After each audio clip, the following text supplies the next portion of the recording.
Hello TGT PGT lovers, कैसे हैं आप सभी। उम्मीद करती हूँ अच्छे होंगे और अच्छे से अपना ख्याल रख रहे होंगे। तो चलिए फिर स्टार्ट कर लेते हैं आज का सेशन, जो कि मोस्ट इम्पोर्टेंट होने वाला है आपका। और यहाँ पर सारे क्वेश्चन आपको ऐसे देखने को मिलेंगे जो भी आपके यानी कि बिल्कुल आपके ऐसे क्वेश्चन जो कि आपके एग्ज़ाम टाइम पर आपको देखने को मिलेंगे। जब आपका एग्जाम हॉल पर आप बैठेंगे तो वहाँ पर सेम आपको इस तरह के क्वेश्चन देखने को मिलेंगे। तो ये चीज़ आपको ध्यान रखिएगा। मोस्ट इंपोर्टेंट क्वेश्चन सीरीज में आप सभी के लिए लेकर आई हूँ। तो जो भी आज हमारे साथ नए जुड़ रहे हैं वो चैनल को सब्सक्राइब जरूर कर लेंगे, ठीक है, ताकि नोटिफिकेशन उनके पास समय से पहुँच पाए। और जिसको वीडियो अच्छी लगेगी या क्वेश्चन पसंद आएंगे वो प्लीज़ लाइक करके जरूर जाइएगा और कमेंट में बताइएगा भी अपनी राय कि कैसे लग रहे हैं आपको क्वेश्चन। पहला क्वेश्चन हमारे सामने है कि sweet are the uses of adversity.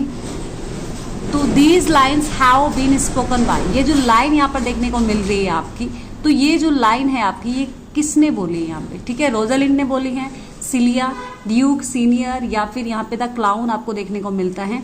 और मैं बता दूं आपको कि ये जो लाइन है यहाँ पे ये कहाँ से ली गई है आपकी, कौन से आपके वर्क से ली गई है। तो एज यू लाइक इट से आपको यहाँ पर देखने को मिल जाती है। एज यू लाइक इट से तो यहाँ पर आपको देखने को मिलता है कि कौन इसको बोलता है। तो आपके ड्यूक सीनियर यानी कि जो रोजालिंड है उसके जो फादर हैं यानी कि वो इस बात को यहाँ पर बोलते हैं, उनके द्वारा ये बात यहाँ पे कही जाती है, ठीक है भाई। चलिए नेक्स्ट क्वेश्चन हमारे सामने है कि अरे यार आपको बताना है यहाँ पे Rosalind is the daughter of Duke senior.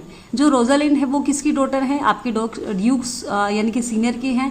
Name सिलियाज father, आपको बताना है कि सिलियाज की फादर कौन है, ठीक है, जो दोनों ही बहनें हैं।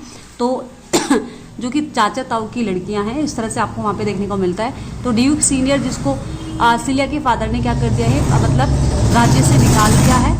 तो आपको यहाँ पे बताना है कि सिलिया के जो वो फादर है वो उनका नाम क्या है, ठीक है। जैकस है या फिर ऑर्लैंडो है या फिर ओलिवर है या फिर फ्रेडरिक है, ठीक है, या फ्रेडरिक है। तो कौन उनके फादर है, तो यहाँ पे फ्रेडरिक आपको देखने को मिल जाएंगे, जो सिलिया के फादर यहाँ पर दिखाए गए हैं, ठीक है। तो आई होप समझ आ गया होगा क्वेश्चन हमें। अब नेक्स्ट क्वेश्चन की तरफ बढ़ जाते हैं। नेक्स्ट क्वेश्चन, अरे यार नेक्स्ट क्वेश्चन हमारे सामने है कि Hermia is a character in Shakespeare's. आपको बताना है कि हर्मिया कहाँ, कौन से आपके यहाँ पे जो ड्रामा है उसकी यहाँ पे क्या है आपको देखने को मिलता है, हर्मिया, ठीक है, जो कि हीरोइन भी है। तो रोमियो एंड जूलियट में तो नहीं मिलती हैं हमें, ठीक है। और मिडनाइट समर ड्रीम्स में देखने को मिलती है। टू जेंटलमैन वोरेना में आपको देखने को मिलता है, या फिर मैरी व्यूज ऑफ विजिटर में आपको देखने को मिलती है। तो किस में हमें देखने को मिलती है, मिड समर नाइट्स ड्रीम्स में हमें देखने को मिलता है हर्मिया कैरेक्टर, जो कि हीरोइन है, ठीक है। चलिए भाई अब नेक्स्ट क्वेश्चन की तरफ हम बढ़ जाते हैं। नेक्स्ट क्वेश्चन हमारे सामने यहाँ पर है कि the line this is the nobles Roman of them all is said bye. आपको बताना है यहाँ पे ये जो लाइन यहाँ पे दी गई है कि this is the nobles Roman of them all. ये जो लाइन यहाँ पे देखने को मिलती है ये इसको कौन कहता है, ठीक है। क्लियोपैट्रा, एंटोनियो, या फिर आपका ब्रूटस है, या फिर सीजर आपको देखने को मिलता है। और ये कहाँ से ली गई है, यानी कि एंटोनियन क्लियोपैट्रा का ये आपको देखने को मिल जाता है यहाँ पे जो लाइन है। और इसको कौन कहता है, एंटोनियो आपको कहता हुआ देखने को मिल जाता है यहाँ पे, ठीक है। तो आई होप समझ आ गया होगा, ठीक है भाई। चलिए भाई आगे बढ़ जाते हैं। नेक्स्ट हमारा क्वेश्चन क्या है, नेक्स्ट क्वेश्चन हमारे सामने यहाँ पर है कि who states these words for Shakespeare's soul of the age. आपको बताना है कि हु स्टेट्स दीज वर्ड्स, ये जो वर्ड्स आपको देखने को मिलते हैं, ठीक है, फॉर शेक्सपियर के लिए जो कहे गए हैं कि soul of the age, age की यानी कि अगर हम बात करें कि आत्मा कहा गया है, तो the applause the delight the wonder of our age. ये पूरी कंप्लीट लाइन आपको देखने को मिल जाती है। तो ये किसके द्वारा कही गई है, मैथ्यू अर्नोल्ड, टी.एस. इलियट, या आपका टी एगलेंटन आपको देखने को मिलते हैं, या फिर आपके बेन जॉनसन है। तो किसके द्वारा कही गई है, बेन जॉनसन के द्वारा ये बात यहाँ पे आपको नजर आ जाती है जो इनके बारे में कही गई है, ठीक है। किसने कही है, बेन जॉनसन ने, ठीक है। बेन जॉनसन आपको देखने को मिल जाता है। चलिए नेक्स्ट क्वेश्चन हमारे सामने है कि the poetry of Wordsworth and Coleridge. Poetry of the Wordsworth and Coleridge was notably influence by. किसके द्वारा आपको देखने को मिल जाते हैं, यहाँ पे इन्फ्लुएंस है किसके, ठीक है, किसके द्वारा है। तो द यानी कि नेपोलियनिक वार्स आपको देखने को मिलता है उनके उसमें, यानी कि जब वो आपको देखने को मिलते हैं कि जो उनकी पोइट्री है ऑथर्स एंड कॉलरीज की, तो वो उसमें किस चीज़ का आपको यहाँ पर इन्फ्लुएंस आपको देखने को मिल जाता है। ठीक है, द ग्लोरीज रेवोल्यूशंस आपको देखने को, रिवोल्यूशन आपको देखने को मिलते हैं, द फ्रेंच रिवोल्यूशन आपको देखने को मिलता है उन पे जो कि आपका इन्फ्लुएंस होता है, या फिर आपका पुअर लॉज आपको देखने को मिलता है। तो डेफिनेटली यहाँ पे द फ्रेंच रिवोल्यूशंस का इन्फ्लुएंस आपको उनके उसमें पोइट्री में देखने को मिल जाता है। ठीक है भाई, चलिए भाई आगे बढ़ जाते हैं हम। नेक्स्ट हमारा क्वेश्चन है कि I wandered lonely as a cloud. ठीक है, I wandered lonely as a cloud make an assertion that. आपको बताना है यहाँ पर ये जो लाइन यहाँ पे देखने को मिलती है, ठीक है, तो इस लाइन में आपको क्या यहाँ पर बात की जा रही है, किस बारे में यहाँ पे क्या यहाँ पे असर्शन आपको देखने को मिल जाता है। The poet travel with the cloud, यानी कि जो पोएट है वो यानी कि जो ट्रेवल कर रहा है वो द क्लाउड्स में आपको देखने को मिलता है, क्लाउड्स का। या द पोएट मूव यानी कि एमलेसली विद द क्लाउड, यानी कि जो भटक रहा है एमलेसली है। या फिर both the poet and cloud were lonely. ठीक है, जो पोएट और यानी कि जो क्लाउड है दोनों ही क्या है, लोनली है, अकेले हैं। The poet move as aimlessly as the cloud. तो क्या आपको यहाँ पे देखने को मिल जाता है, तो क्या हो जाएगा यहाँ पे हम बात करें अगर, तो हो जाएगा the poet move as aim यानी कि एमलेसली एज द क्लाउड आपको देखने को मिल जाता है। तो ये इसका आंसर हो जाएगा यहाँ पे इस लाइन का जो आपको देखने को मिल जाता है अर्थ। ठीक है, चलिए अब हम नेक्स्ट क्वेश्चन की तरफ बढ़ जाते हैं। नेक्स्ट क्वेश्चन हमारे सामने है कि bliss was it in that dawn to be alive but to be young was very heaven this occur in a poem by. आपको बताना है यहाँ पे कि ये जो पोयम है ये किस आपको यहाँ पे किसके बारे में आपको देखने को मिल जाता है, यानी कि आपको this occur in a poem, यानी कि किसकी पोयम की ये लाइन आपको देखने को मिल जाती है। टी.एस. इलियट, ठीक है, या बायरन, शैली, या फिर वर्ड्सवर्थ। तो किसकी लाइन आपको, किसकी पोइट्री मतलब पोयम की लाइन आपको देखने को मिल जाती है, तो किसकी है ये, आपके यहाँ पे वर्ड्सवर्थ की आपको देखने को मिल जाती है भाई। ठीक है, चलिए भाई आगे बढ़ जाते हैं। नेक्स्ट क्वेश्चन हमारे सामने है कि which poem stands very similar to table turn in those elements. आपको बताना है टेबल टर्न्स का अगर हम बात करें यहाँ पे, जो कि आपको बताना है कि इसका एलिमेंट्स आपको देखने को मिलता है, जो कि क्या हो सकता है। ठीक है, यानी कि रेसोल्यूशन एंड इंडिपेंडेंस आपको देखने को मिलता है। द सॉलिटरी रीपर आपको देखने को मिलता है। चलिए माइकल या फिर एक्सपोर्टुलेशन एंड रिप्लाई आपको देखने को मिलता है। तो क्या यहाँ पे आपको देखने को मिल जाता है, तो आपका यहाँ पे आंसर बताना है कि एलिमेंट्स आपको जो देखने को मिलता है, ठीक है, टेबल टर्न्स में, तो किस चीज़ का हो जाएगा, यहाँ पर यही आंसर हमारे सामने आ जाएगा। एक्सपोर्टुलेशंस एंड रिप्लाई आपको देखने को मिल जाता है। ठीक है, किसकी है ये, आपके विलियम वर्ड्सवर्थ के बारे में यहाँ पे कही गई है। ठीक है जी, चलिए नेक्स्ट अगर हम बात करें, यहाँ पे आपका नेक्स्ट क्वेश्चन आता है कि identify the sonnet upon sonnet by William Wordsworth. आपको बताना है विलियम वर्ड्सवर्थ के जो सोनेट है वो क्या यहाँ पर आपको देखने को मिलता है, आइडेंटिफाई करते हैं। ठीक है, कि ये इनका मतलब आपको देखने को मिलता है कि इनका सोनेट है। तो nuns freight not at there converts narrow room, या फिर friend I know not which way the world is too much with us, या फिर लंदन यानी कि 1802। तो क्या आपको देखने को मिल जाता है, nuns freight not at there converts narrow room आपको देखने को मिलता है, जो कि आइडेंटिफाई करती हैं यानी कि इनके आपके सोनेट्स के बारे में। ठीक है, विलियम वर्ड्सवर्थ के, तो ये आपको देखने को मिल जाता है। चलिए भाई आगे बढ़ जाते हैं नेक्स्ट क्वेश्चन की तरफ। नेक्स्ट क्वेश्चन हमारे सामने है कि she dwells with beauty that must die who said these lines in this poem. आपको बताना है यहाँ पे कि जो पोयम आपके सामने इस पोयम की जो लाइन दी गई है तो ये किसकी पोयम है। ठीक है, तो she dwell with beauty that must die आपको देखने को मिल जाता है। तो वर्ड्सवर्थ, पी.बी. शेली, या फिर जॉन कीट्स, या फिर एस.टी. कॉलेज की है। तो किसकी आपको देखने को मिल जाती है यहाँ पर, तो डेफिनेटली ये जॉन कीट्स आपको देखने को मिल जाते हैं। जॉन कीट्स की पोयम की ये यहाँ पर बात की जा रही है। ठीक है, तो ये आपको यहाँ पे ध्यान रखना है। ठीक है भाई, ये सब चीज़ें आपको पता होना चाहिए। ये वो क्वेश्चन है आपके जो आपकी प्रीवियस ईयर्स में आ चुके हैं। मैंने यहाँ पे अपने आप कोई क्वेश्चन नहीं बनाए हैं, मैंने यहाँ पे सारे ही क्वेश्चंस उठाए हैं जो कि आपके फिर वो चाहे आपके यूपी टीजीटी, यूपी पीजीटी, या फिर आपके यहाँ पे अगर हम बात करें DSSC है, या फिर आपके नेट UGC नेट में आए हैं, और भी बहुत सारे हैं जैसे कि आपके हमें GIC में देखने को मिलते हैं, तो LT ग्रेड में आपके क्वेश्चन हैं, तो उन सभी से मैंने यहाँ पे क्वेश्चन यानी से उठाए हैं। तो ये चीज़ आपको ध्यान रखनी है, ये सारे मोस्ट इंपॉर्टेंट क्वेश्चन हैं। और जिनको भी ये क्वेश्चन पसंद आ रहे हैं तो प्लीज़ लाइक करके जरूर जाइएगा, मेरी मेहनत है।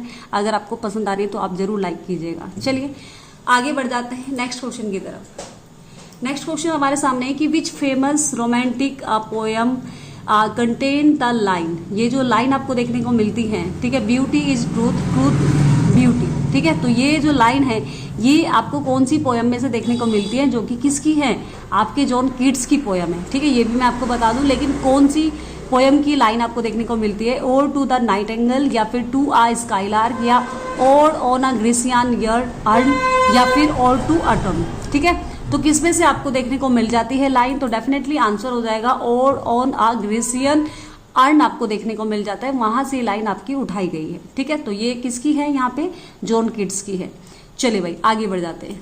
नेक्स्ट क्वेश्चन हमारे सामने है कि which of the following reference does not appear in Tennyson Ulysses. आपको बताना है कि टेनिसन की यूलिसिस आपको देखने को जो मिल रही है, जो यानी कि अगर हम बात करें नॉट अपेयर, जो अपेयर नहीं होती है उसमें, ठीक है।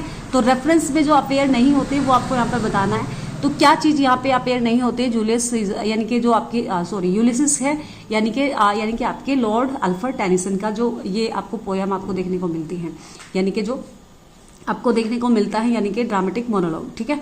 तो क्या हो जाएगा यहाँ पे, और ये क्या है भाई, ड्रामेटिक मोनोलॉग्स में आपको देखने को मिलता है। तो यानी कि हाइड्स आपको देखने को मिलता है, डिम सी, ओल्ड ईव, या फिर हैप्पी इज लेड्स आपको देखने को मिलता है। तो क्या मिल जाएगा यहाँ पे, ओल्ड ईव आपको देखने को नहीं मिलता है, अपेयर नहीं होता है इसमें। बाकी सारे अपेयर आपको देखने को मिलते हैं, यानी कि होते हैं जो यानी कि हाइडिस आपको देखने को मिलते हैं, डिम्सी आपको देखने को मिलती है, हैप्पी इज लेड्स आपको देखने को मिलती है, लेकिन ओल्ड ईव आपको देखने को वहाँ पर नहीं मिलती है, ठीक है, जो रेफरेंस उसका नहीं होता है।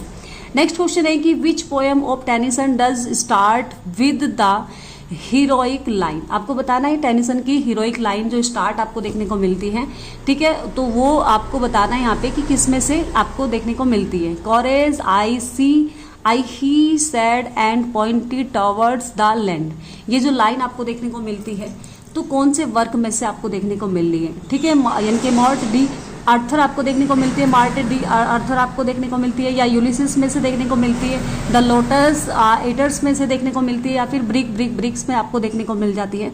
तो किस में हो जाएगी अपेयर, यहाँ पे द लोटस एटर्स में आपको देखने को मिलती हैं। कोरेज देखकर आप ये अंदाजा मत लगा लेना कि ये यूलिसिस की होगी। तो डेफिनेटली यहाँ पर ये जो लाइन ली गई है द लोटस एटर्स में से आपको देखने को मिल जाती है भाई। तो इस चीज़ को भी आप समझते हुए चले जरूर, चलिए ठीक है, आगे बढ़ जाते हैं। नेक्स्ट क्वेश्चन है कि who among the following Victorian poets is the most sensitive to the conflict between the old and the new. आपको यहाँ पर देखने को मिलते हैं जो कि विक्टोरियन पोएट्स आपको देखने को मिलते हैं। इनमें से तो कौन सा ऐसा यहाँ पे पोएट्स है जो कि सेंसिटिव है, दो conflict between the old and new में आपको देखने को मिलता है। यानी कि जो आपका अगर हम विक्टोरियन की बात करें जो यानी कि पुराने यानी कि ओल्ड में भी आपको देखने को मिलते हैं और नए में भी आपको देखने को मिलते हैं। तो टेनिसन है, या फिर यानी कि रोजेटी है, या फिर रोजेटी आपको देखने को मिलते हैं, या स्वीन बर्न आपको देखने को मिलते हैं, या ब्राउनिंग आपको देखने को मिल जाते हैं। तो कौन यहाँ पे आपको देखने को मिल जाते हैं, तो कौन हो जाएंगे, डेफिनेटली आपके टेनिसन आपको देखने को मिल जाएंगे। तो टेनिसन आपको देखने को मिलते हैं ओल्ड में भी और न्यू में भी, ठीक है, विक्टोरियन पोइट्स में से जो कि कन्फ्लिक्ट करते हैं, सेंसिटिव, ठीक है। चलिए भाई सेंसिटिव रूप से। नेक्स्ट क्वेश्चन हमारे सामने है कि Tennyson's poem about women's rights and women's sphere is. आपको बताना है यहाँ पे कि कौन सी यहाँ पर आपको पोयम देखने को मिलती है जिसमें उन्होंने अबाउट यानी कि किसके बारे में बात की है, वुमेन्स राइट्स के बारे में और वुमेन्स आपके स्फीयर के बारे में बात की है। तो मर्ड आपको देखने को मिलता है, या प्रिंसेस में द प्रिंसेस में आपको देखने को मिलता है, इन मेमोरियम में, या फिर आइडल्स ऑफ द किंग में आपको देखने को मिलती है। तो किस में आपको देखने को मिल जाएगा, तो डेफिनेटली द प्रिंसेस में आपको देखने को मिल जाएगा, जिसमें उन्होंने क्या किया है, यानी कि women's rights and women's fair के बारे में उन्होंने बात की है। ठीक है, चलिए भाई आगे बढ़ जाते हैं नेक्स्ट क्वेश्चन की तरफ। नेक्स्ट क्वेश्चन है कि the famous characters Grace Melbury and Giles Winterborne यानी कि Winterbornes appear in Hardy's novel. आपको बताना है थॉमस हार्डी के नोवेल में यहाँ पर जो कैरेक्टर आपको देखने को मिलते हैं, ग्रेस यानी कि मेलबरी एंड गिल्स विंटर बोम्स आपको देखने को मिलते हैं, जो कि किसमें कौन से नोवेल में अपेयर होते हैं, थॉमस हार्डी के। The Return of the Native, the Woodlanders, या फिर जो द यानी कि ऑब्सक्यूर में आपको देखने को मिलता है, या फिर the under the green wood tree में आपको देखने को मिल जाता है। तो किस में मिलेगा यहाँ पे, यानी कि वुड लैंडर्स में आपको देखने को मिल जाते हैं ये आपके कैरेक्टर। तो इनको भी ध्यान रखिएगा, कहीं से भी क्वेश्चन आपका पूछा जा सकता है। तो ये कैरेक्टर जो आपको देखने को मिलते हैं, तो कहाँ देखने को मिलते हैं, द वुड लैंडर्स में आपको देखने को मिल जाते हैं। चलिए भाई आगे बढ़ जाते हैं। नेक्स्ट क्वेश्चन हमारे सामने है कि which of the following work by Thomas Hardy. आपको बताना है कि इनमें से कौन सा थॉमस हार्डी का जो कि वर्क है अपेयर, ठीक है, यानी कि आपको बताना है यहाँ पे ऑनोमसली इन 1871 में आपको देखने को मिल जाता है। तो ये आपको बताना है यहाँ पे कि कौन सा वर्क यहाँ पे ऐसा है। तो यहाँ पे यानी कि बाथेस्बा आपको देखने को मिलता है, बाथेस्बा या फिर सूटीस या फिर आपको यानी कि लुसेटा आपको देखने को मिल जाता है। ठीक है, वर्क में यानी कि कैरेक्टर के बारे में यहाँ पे बात की गई है, कोई एक आपको यहाँ पर देखने को मिल रहा है जो वर्क है उनका थॉमस हार्डी का। ठीक है, तो कब आपको कौन सा देखने को मिलता है, टीस। ठीक है, तो टीस आपको देखने को मिल जाता है कब, 1871 में आपको। चलिए भाई आगे बढ़ जाते हैं। नेक्स्ट क्वेश्चन है हमारे पास कि the fourth part of the Waste Land. आपको बताना है कि जो आपके टी.एस. इलियट है, टी.एस. इलियट का जो वेस्टलैंड आपको देखने को मिलता है, उसका जो फोर्थ पार्ट आपको देखने को मिलता है, उसका टाइटल आपको बताना है। ठीक है, उसका टाइटल क्या है, तो आ गेम ऑफ चेस आपको देखने को मिलता है, या फिर वोट द थंडर सेट, या फिर द फायर सरमैन, या फिर डेथ बाय वाटर आपको देखने को मिल जाता है। तो कौन सा हो जाएगा, डेथ बाय वाटर आपको देखने को मिल जाएगा, जो कि फोर्थ पार्ट में आपको देखने को मिलता है। क्योंकि इसके टोटल पार्ट कितने हैं भाई, 5 पार्ट है। तो 5 पार्ट में से फोर्थ पार्ट आपको देखने को मिलता है कौन सा, डेथ बाय यानी कि डेथ बाय वाटर, ये आपको देखने को मिल जाता है। आज की क्लास का हमारा लास्ट क्वेश्चन देख लेते हैं हम। The waste land was publish in the year, यानी कि जो आपका टी.एस. इलियट का द वेस्टलैंड है वो कब पब्लिश हुआ था। तो सिंपल सा क्वेश्चन है, इसका आंसर आप सभी जानते होंगे, डेफिनेटली आपने दे भी दिया होगा। तो क्या हो जाएगा, 1920, 1922, 1926, 1924। तो किस में आपको देखने को मिल जाता है, तो डेफिनेटली क्या हो जाएगा, 1922 में आपको देखने को मिलता है, जो कि क्या होता है, पब्लिश होता है। तो बेहतरीन क्वेश्चंस की सीरीज थी आपकी पूरी की पूरी। आप बताइएगा जरूर कमेंट्स में कि कैसे लगे आपके सारे क्वेश्चंस, आपको सारे न्यू लगे या फिर सारे आपको मॉडरेट थे, या आपके बिल्कुल ईजी थे, या फिर कुछ क्वेश्चन आपके टफ आपको लगे हैं। तो प्लीज़ आप मुझे कमेंट में बताइएगा कि आपको सारी सीरीज आपको अच्छी लग रही है। इस तरह के मैं क्वेश्चंस आपके रेगुलर लेके आती रहूं, तो मुझे तभी अच्छा लगेगा, तभी मैं भी मोटिवेट होती रहूँगी जब आप मुझे लाइक करके भी बताएंगे एंड कमेंट में भी अपनी राय शेयर करेंगे। तो चलिए फिर मिलते हैं, मुझे इंतज़ार रहेगा आपके लाइक्स का और आपके कमेंट्स का। ठीक है, चलिए फिर मिलते हैं नेक्स्ट वीडियो में। Thanks for watching.